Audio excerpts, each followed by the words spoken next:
Почитувани гледачи, почитувани пријатели, ако ви се допаѓа нашиот канал и нашиот подкаст, јас и мојот тим би ви биле благодарни ако не заследите и притиснете subscribe.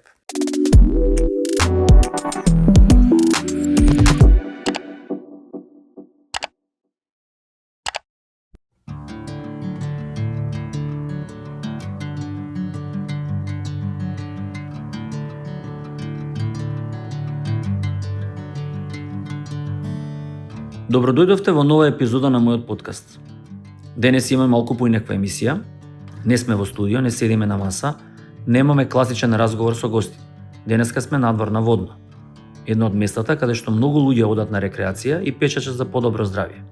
Но денешната епизода нема да биде само прошетка. Денес ќе направиме теренски медицински тест. Ќе видиме што на вистина му се случува на телото кога ќе го ставиме под реален физички напор. Тргнуваме од Средно Водно, од кај 6 чешми, па по Димитар Цветкова патека кон врвот Крстовар и Милениумскиот крст. Патеката е околу 2 км со просечен наклон од 22%, а од Средно Водно до врвот имаме приближно 500 метри висинска разлика. Тоа е доволно за телото да покаже како ќе реагира. Со нас денеска се 9 учесници, 4 жени и 5 мажи. Кај секој од нив ќе мериме пулс, крвен притисок, шекер во крвта, сатурација, телесна температура, body mass индекс и субјективен напор. Ќе мериме на стартот и ќе мериме на финишот. Целта е не да видиме кој ќе стигне прв. Целта е да видиме како организмот се адаптира на напор. Зошто? Вистинската кондиција не е само брзина. Вистинската кондиција е телото да издржи, да остане стабилно и брзо да се врати во баланс. Ова не е систематски преглед, не бараме дијагноза. Ова е едукативна, медицинска анализа во реални услови.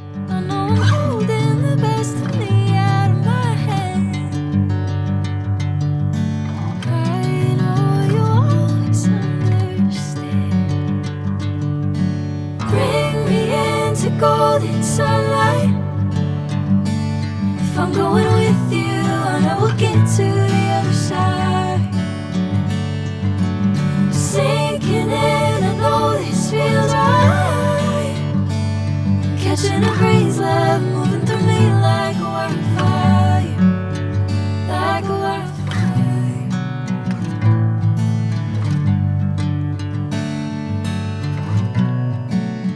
Стефан, како се сеќаш од 1 до 10 физички? Со ваква екипа се осеќам 10, ама физички 8,5 ради тоа што сум алергичен на полен. Ништо, ја 10 ќе не дам, значи 9 ке ти дам. Ивана, како се сеќаш? Од 1 до 10? 9, ми фали малце сон, ама супер. 9, окей.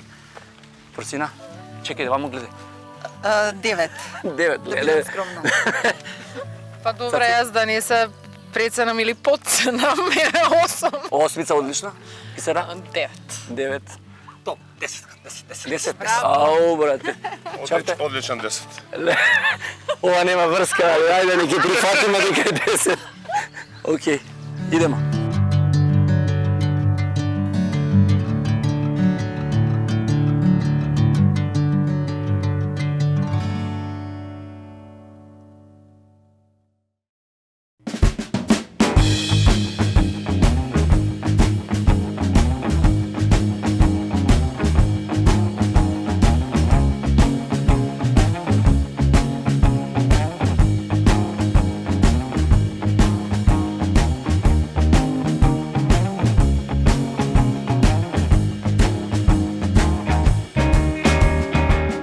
Почнуваме со најважниот параметар во ова качување – пулсот.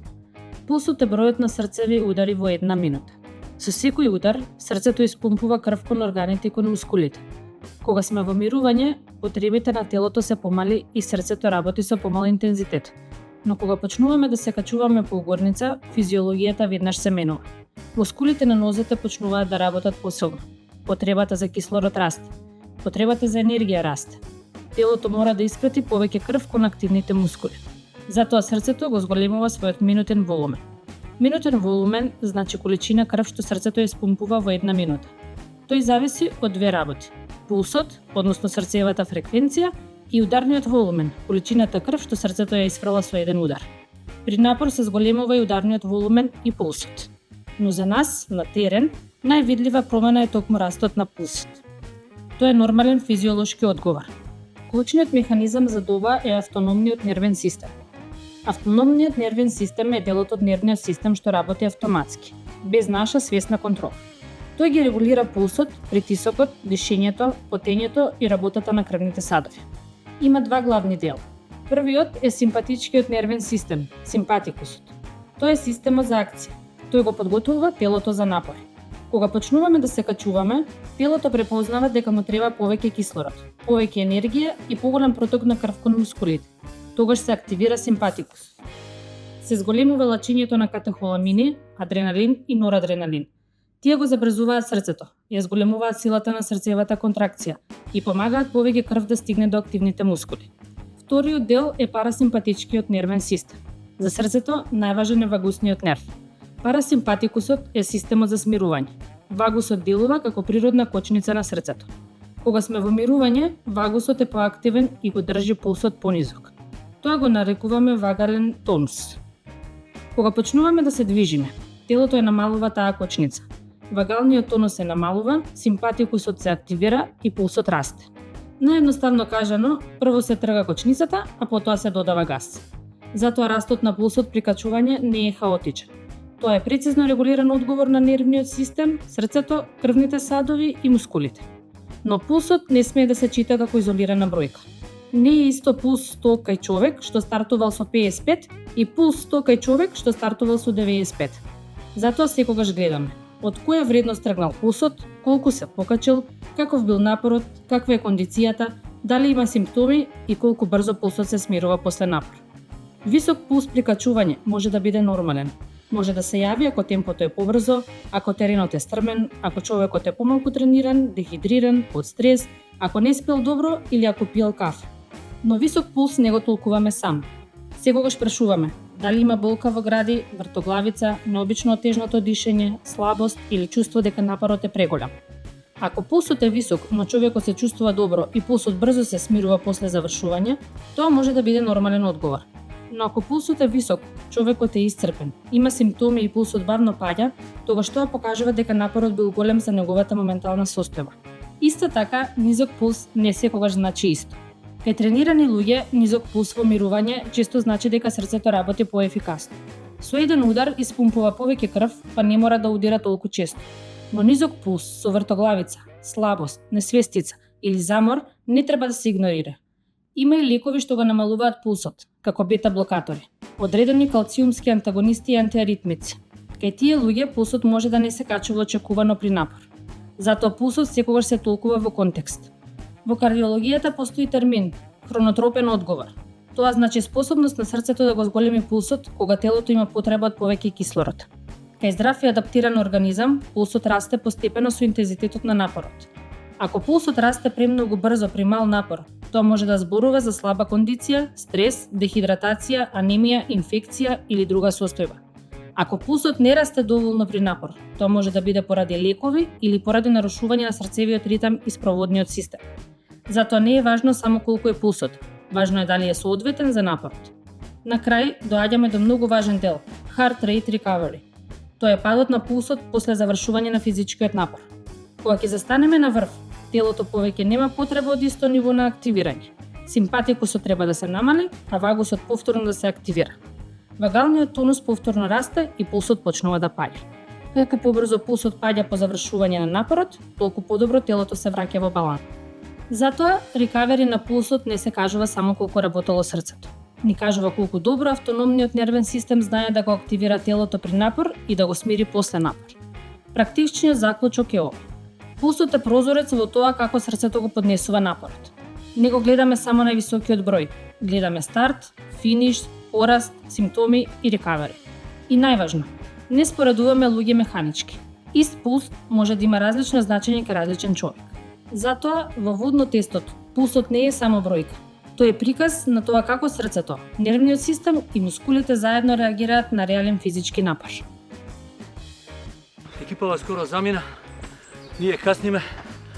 Росина како прва на групата има 80 пулс, а ја имам 150. Таква е разликата меѓу спортист и аматер.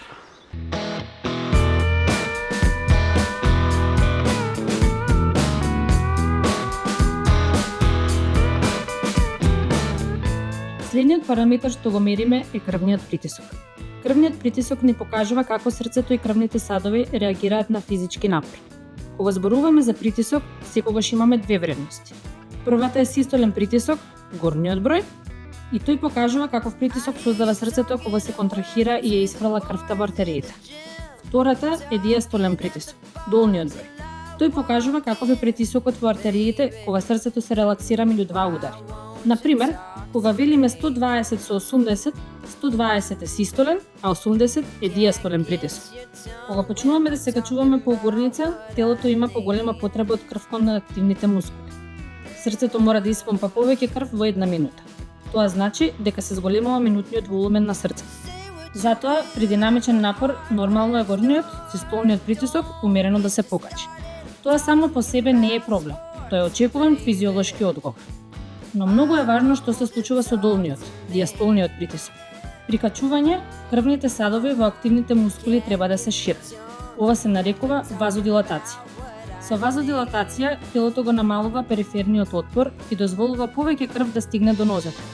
Затоа диастолниот притисок не треба драматично да расте. Ако горниот притисок расте умерено, а долниот останува релативно стабилен, тоа најчесто е добар одговор. Тоа значи дека срцето ја зголемило пумпната работа, а крвните садови правилно се отвориле за да примат поголем проток. Но ако долниот притисок значајно се покачи, тоа може да значи дека крвните садови не се релаксираат доволно и дека периферниот отпор останува висок. Затоа притисокот не е само бројка. Тоа е резултат на баланс меѓу три работи: колку крв испумпува срцето, колкав е отпорот во крвните садови и каде телото ја насочува крвта во тој момент. При физички напор повеќе крв оди кон мускулите што работат. Ако телото треба да се лади, повеќе крв оди и кон кожата. Во регулацијата учествуваат и барорецепторите. Барорецепторите се сензори за притисок, најмногу во каротидните артерии и во аортата. Тие постојано го следат притисокот и му помагаат на мозокот да ја одржи циркулацијата стабилна. Ако притисокот се качи премногу, тие испраќаат сигнал за смирување на системот. Ако притисокот падне премногу, тие помагаат да се зачува протокот на крв кон мозокот и виталните органи. Значи при напор телото не работи хаотично. Тоа постојано мери, споредува и коригира. Добар одговор на притисок не значи притисокот да остане ист.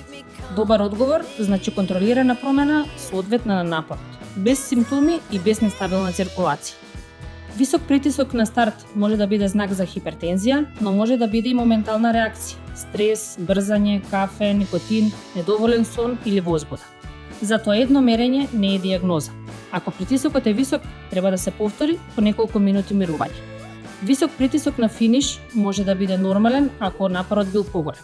Но ако е придружен со болка во гради, вртоглавица, ладна пот, мачнина или необично отежнато дишење, активноста треба да се прекине. Низок притисок исто така не мора да биде проблем ако нема симптоми. Но ако има слабост, вртоглавица, заматен вид или чувство на несвестица, треба внимателност. После напор не е добро нагло да се застане и да се стои неподвижно. Подобро е кратко активно смирување, лесно движење, дишење и постепено намалување на темпото. Практичниот заклучок е овој. Крвниот притисок ни покажува како срцето и крвните садови работат како еден систем. Во водно-тестот не бараме совршена бројка, бараме стабилен и безбеден циркулаторен одговор на реален физички напор. Baby, why won't you talk to me? Can't get your tongue when we're talking about what I need. Ау, тешко. 106 пулс. We'll at the hardware store. Don't get you started talking about sports, baby. Следниот параметар што го мериме е шеќерот во крвта. Медицински зборуваме за гликемија, концентрација на гликоза во крвта. Гликозата е едно од главните горива на организмот. Мозокот, мускулите и органите зависат од стабилно снабдување со енергија. Кога почнуваме да се качуваме по угорница, мускулите работат посилно и потребата за енергија расте. Затоа телото мора да обезбеди гориво. Едно од тие горива е гликозата. При физички напор, активните мускули почнуваат да земаат повеќе гликоза од крвта. Интересно е што ова не зависи само од инсулин. Самата мускулна контракција ја зголемува способноста на мускулот да ја внесе гликозата во клетката. Еден од клучните механизми е GLUT4. GLUT4 е транспортер што ја возможува на гликозата да влезе во мускулната клетка. Кога мускулот работи, повеќе GLUT4 транспортери доаѓаат на површината на клетката. Така мускулот поефикасно ја зема гликозата од крвта. Затоа физичката активност е еден од најважните природни начини за подобрување на инсулинската чувствителност. Во практична смисла, шеќерот при напор може да направи 3 работи. Прво, може да падне. Тоа значи дека мускулите користеле гликоза како гориво. Ова може да се случи ако човек не јадел доволно пред активноста, ако напорот траел подолго или ако темпото било повисоко. Кај луѓе со диабетес, особено ако земаат инсулин или терапија што го намалува шеќерот, ова е многу важно. Симптоми на низок шеќер може да бидат тресење, ладна пот, слабост, глад, вртоглавица, конфузија или нагла исцрпеност. Второ, шеќерот може да биде стабилен. Тоа е добар физиолошки одговор. Мускулите ја користат гликозата, но црниот дроб истовремено ослободува гликоза во крвта. Така телото одржува баланс меѓу потрошувачката и продукцијата на гликоза. Ова е добар пример за метаболна регулација. И трето, шеќерот може да се покачи. Тоа не мора веднаш да значи болест. При поинтензивен напор се активира стрес хормонален одговор. Се лачат адреналин, норадреналин, глукагон и кортизол. Овие хормони му сигнализираат на црниот дроб да ослободи повеќе гликоза во крвта. Тоа е заштитен механизам. Телото сака да обезбеди доволно гориво за мускулите и мозокот. Затоа, кај некои луѓе, шеќерот може привремено да порасне после качување. Важно е да се каже, едно мерење не е диагноза. Тоа е физиолошки податок што треба да се толкува во контекст. Гледаме колку бил тежок напорот, дали човекот јадел пред активноста, дали има диабетес или инсулинска резистенција, дали зема терапија и дали има симптоми. Добар одговор на шеќерот е стабилна вредност или мала промена без симптоми. Не е најважно шеќерот да биде идентичен на старт и на финиш. Најважно е телото да ја одржи енергетската рамнотежа. Практичниот заклучок е овој. Физичката активност не е само трошење калории. Таа е метаболен тест. Ни покажува како мускулите ја користат гликозата, како црниот дроб ја одржува енергијата и колку добро телото ја регулира инсулинската чувствителност. Затоа, движењето е еден од најмотните начини да го тренираме метаболизмот.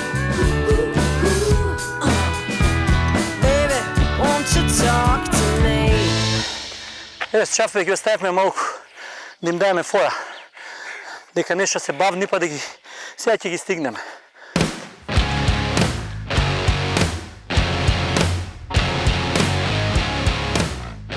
Следниот параметар што го мериме е сатурацијата. Медицински ја означуваме како SpO2. Сатурацијата покажува колков процент од хемоглобинот во крвта е заситен со кислород. Хемоглобинот е протеин во црвените крвни клетки. Неговата главна задача е да го врзе кислородот во белите дробови и да го пренесе до мозокот, срцето, мускулите и сите други органи. Кај повеќето здрави луѓе, нормалната сатурација е приближно од 95 до 100%. Кога се качуваме по угорница, мускулите бараат повеќе кислород. Телото одговара со побрзо дишење, поголем проток на крв и поголема испорака на кислород до активните мускули. Кај здрави бели дробови, при умерен физички напор, сатурацијата обично не треба значајно да паѓа. Но сатурацијата на терен мора да се толкува внимателно. Пулс оксиметарот е брз и практичен апарат, но не е совршен. Тоа проценува сатурацијата преку светлина што поминува низ прстот. Затоа мерењето може да биде неточно ако прстите се ладни, ако има движење, пот, слаб контакт, лак на ногти или слаб периферен проток. Затоа, ако видиме ниска сатурација кај човек што изгледа добро, дише нормално и нема симптоми, прво треба да го повториме мерењето. Треба да го наместиме апаратот правилно, да почекаме стабилен сигнал и да провериме дали прстот е доволно топол. Но ниска сатурација со симптоми е друга ситуација. Ако има отежнато дишење, сина боја на усните, силна слабост, вртоглавица, конфузија или болка во гради, активноста треба да се прекине и потребна е медицинска процедура. Важно е и ова. Нормална сатурација не значи дека напорот е лесен. Човек може да има нормална сатурација, а сепак да биде изморен. Заморот зависи и од кондицијата, мускулната издржливост, темпото, шеќерот, температурата, хидратацијата и целокупниот одговор на организмот. Сатурацијата ни кажува дали кислородот е присутен во крвта, но не ни кажува колку ефикасно мускулите го користат тој кислород. Затоа, во водно тестот, сатурацијата ја гледаме како безбедносен параметар, не како главен параметар за кондиција. Практичниот заклучок е овој. Сатурацијата е важна, но на терен мора да се толкува со резерва. Ако е стабилна и нема симптоми, тоа е добар знак. Ако паѓа и има симптоми, тоа не се игнорира. Sometimes All you need is a little bit of confidence. Sometimes just a little bit of self-respect. Чекай, треба да соберам. Колку? На тебе ти од шекерот тоа, баки. Бе, не ми го удари пулсот убаво преска, цело време. 83 имаш пулс. Да, преска не ми беше точен. Колку имате?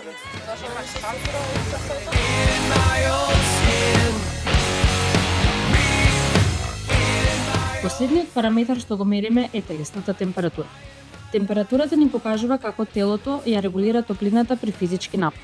Во медицина ова се нарекува терморегулација. Кога се качуваме по угорница, мускулите работат посилно. Тие трошат енергија, но само дел од таа енергија се претворува во движење. Голем дел се ослободува како топлина.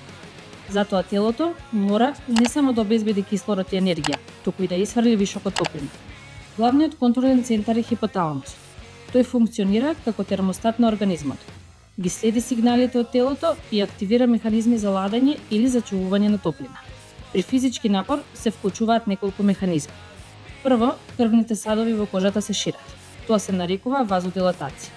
Така крвта доаѓа поблиску до површината на телото и топлината полесно се ослободува. Второ, се активира потењето. Но важно е да се знае, потта не го лади телото само по себе. Телото се лади кога потта испарува од кожата. Ако воздухот е влажен, потта потешко испарува и телото потешко се лади. Трето, срцето мора да работи повеќе, затоа што крв треба да оди и кон мускулите што работат и кон кожата која треба да испрли топлина. Затоа температурата е поврзана со пулсот, притисокот и хидратацијата. Ако човек е дехидриран, има помал волумен на крвна плазма. Тогаш срцето мора побрзо да работи, пулсот може да порасне, притисокот може да стане понестабилен, а ладењето да биде послабо. Мал пораст на температурата при напор може да биде нормален. Но значаен пораст, особено со симптоми, е предупредување.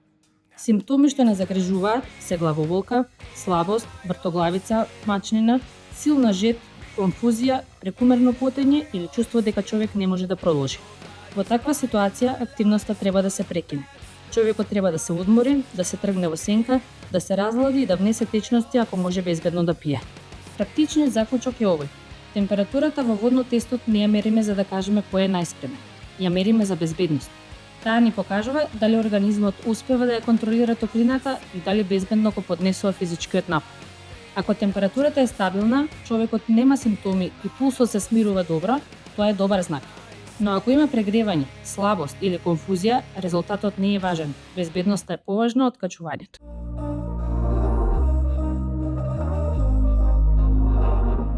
We were sparks on quiet streets, two hearts finding where to meet. But life pulled us apart, left me talking to the dark. If I called you tonight, would it feel the same? Or have we both moved on to different? Сега влегуваме во анализата на резултатите од нашиот водно-филд тест. Во оваа анализа учествуваа 8 лица, означени како P1 до P8, за да ја зачуваме приватноста на учесниците. Групата беше составена од 4 жени и 4 мажи. Возраста се движеше од 28 до 53 години со просечна возраст околу 41 година. Сите ја поминаа истата патека и беа анализирани преку исти параметри: пулс, крвен притисок, гликемија, body mass index, телесна температура и сатурација. Ова не е диагноза и не е надпревар. Ова е функционална теренска анализа, како телото реагира на реален физички напор. Прво го анализираме пулсот. На првиот слайд го гледаме пулсот на старт и пулсот на врвот. Просечниот пулс на старт беше околу 80 удари во минута, а на врвот околу 98 удари во минута. Тоа покажува умерен групен кардиоваскуларен одговор. Највисок стартен пулс имаше P3 со 103 удари во минута. Највисок пулс на врвот имаше P6 со 129 удари во минута. Најнизок стартен пулс имаше P5 со 55 удари во минута, а најнизок пулс на врвот имаше P4 со 63 удари во минута. Медицински, ова покажува дека ист напор не создава ист одговор кај секој организам. Пулсот не се чита само како бројка. Важно е од каде стартува, колку се покачува, каков е напорот и како се чувствува човек. Заклучок. Групата има умерен просечен пулсен одговор, но со јасни индивидуални разлики. На следниот слайд ја гледаме разликата помеѓу пулсот на врвот и пулсот на старт. Најголем пораст имаше P6 со плюс 49 удари во минута. Веднаш потоа е P5 со плюс 46. P1 и P8 имаа пораст од плюс 26. P7 имаше плюс 18. P2 имаше многу мал пораст, само плюс 5. P3 и P4 пулсот на врвот беше понизок од стартната вредност. Медицински, P6 покажува најголем кардиоваскуларен товар во групата. Кај P5, иако разликата е голема, мора да се има предвид дека стартниот пулс беше многу низок. Затоа, тоа не мора да значи слаб резултат, туку нормална активација од ниска стартна вредност. Кај P3 и P4, падот на пулсот најверојатно е поврзан со моментот на мерење, стартна возбуда, разговор, стрес или смирување пред мерењето на врвот. Заклучок. Промената на пулсот е корисна, но не смее механички да се толкува. Контекстот е најважен. На следниот слајд ја гледаме гликемијата, шеќерот по крвта. Просечната гликемија на старт беше 5,46 милимол во литар, а на врвот 5,50 милимол во литар. Тоа значи дека групно шеќерот остана речиси стабилен. Најстабилна гликемија има P2 и P4. Најголем пораст имаше P1 со пораст од 1,3 милимол во литар. P6 имаше најголема стартна гликемија, но на врвот имаше мал пат. Медицински, ова покажува добра метаболна стабилност кај групата. Кај дел од учесниците, мускулите веројатно користеле повеќе гликоза како гориво и шеќерот малку паднал. Кај P1, порастот може да биде поврзан со адреналински одговор и ослободување гликоза од црниот дроб. Заклучок.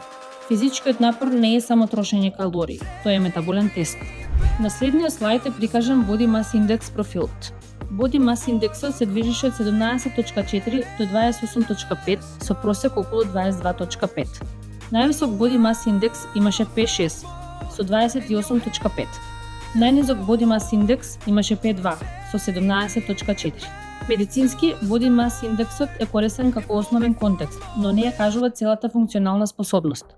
Body Mass индексот не покажува колку некој е кондицијски подготвен, како реагира срцето, како се однесува притисокот или како телото го регулира шеќерот. Заклучок. Body Mass индексот не треба да биде едноставен критериум. Телото не се чита само преку килограми, туку преку реакции. На следниот слајд го гледаме крвниот притисок на старт и на врвот. Кај групата немаше драматичен хипертензивен одговор. P7 имаше најстабилен притисок, 120 со 80 на старт и 120 со 80 на врвот. Кај P1, P2, P5 и P6 притисокот беше понизок на врвот. Кај P3 и P4 имаше пораст на систолниот, односно горниот притисок. Кај P8 вредностите остана ниски и стабилни. Медицински, ова покажува дека циркулаторниот одговор бил генерално контролиран. Намалување на притисокот на врвот не мора да значи проблем. Може да биде резултат на вазодилатација, момент на мерење, кратко смирување или теренски услови. Заклучок. Не гледаме драматичен пораст и нема јасен хипертензивен одговор. На следниот слајд ја гледаме телесната температура. Највисока температура на врвот имаше P6 со 36,5 степени Целзиусови. Најниска стартна температура имаше P5 со 36,1 степен Целзиус. Најниска температура на врвот има P4 и P5 со 35,4 степени Целзиусови. Групно. Не гледаме покачување кој би укажувало на прегревање. Кај повеќе учесници температурата на врвот беше пониска од стартната. Тоа најверојатно е поврзано со теренски услови, пот, ветер, начин на мерење, инфрацрвен термометар или моментот на мерење. Заклучок. Температурата ја гледаме како безбедносен параметр. Во оваа група немаше знак за топлински стрес или прегревање. На следниот слајд ја гледаме сатурацијата. Највисока стартна сатурација имаше P1 со 98%. Највисока сатурација на врвот има P7 и P8 со 99%. Најниска стартна сатурација има P2 и P5 со 80%. Најниска сатурација на врвот имаше P5 со 79%. Овие вредности мора да се толкуваат внимателно. Некои од нив се пониски од она што би го очекувале кај здрава група која нормално е завршила патека. Медицински, тоа најверојатно укажува на техничка варијација при мерењето, а не е нужно на реална хипоксија. На терен, сатурацијата може да биде неточна поради ладни прсти, движење, пот, слаб контакт, слаб периферен проток или грешка на апаратот. Заклучок. Сатурацијата е важен безбедносен параметр, но овде не ја користиме за рангирање. Клучни точки. На крај ги гледаме главните функционални профили. P5 покажа најекономичен кардиоваскуларен образец. P6 имаше најголем кардиоваскуларен товар. P2 и P4 има најстабилна гликемија. P7 имаше најстабилен крвен притисок. P1 имаше најголем пораст на гликемијата. Ова не значи дека имаме победник и губитник. Ова значи дека различни луѓе имаат различен физиолошки одговор на ист напор. Не гледаме само кој е најбрз или кој има најдобра бројка. Гледаме како телото реагира како систем. Срцето, притисокот, шекерот, температурата и кислородот не се одвоени приказни.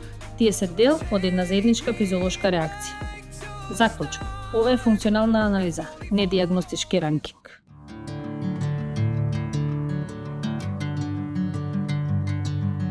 Која беше крајната цел на овој тест? Беше да покажеме дека здравието не се гледа само кога човек седи мирен. Здравието се гледа и кога телото ќе биде ставено под реален физички напор. Тогаш гледаме како реагира срцето, како се однесува крвниот притисок, како телото го регулира шекерот, како се одржува кислородот, како се контролира температурата и како организмот се адаптира. Иста патека, исто качување, исто време. Различен организам, различна реакција. Тоа е суштината. Мојот совет до вас е едноставен. Движете се редовно. Не мора секој тренинг да биде тежок, не мора секој ден да се качувате на планина, но телото мора да добива сигнал дека треба да работи. Пешачење, качување, умерена активност, движење на отворено. Тоа е едно од најдобрите начини да го тренираме срцето, крвните садови, метаболизмот и психата.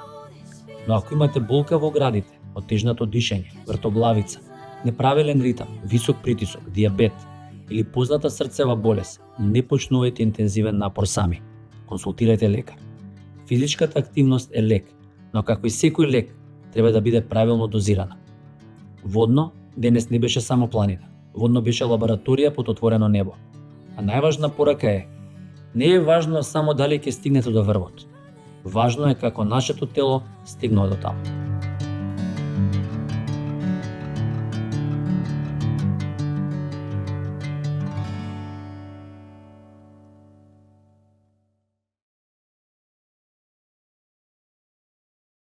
Почитувани гледачи, почитувани пријатели, ако ви се допаѓа нашиот канал и нашиот подкаст, јас и мојот тим би ви биле благодарни ако не заследите и притиснете subscribe.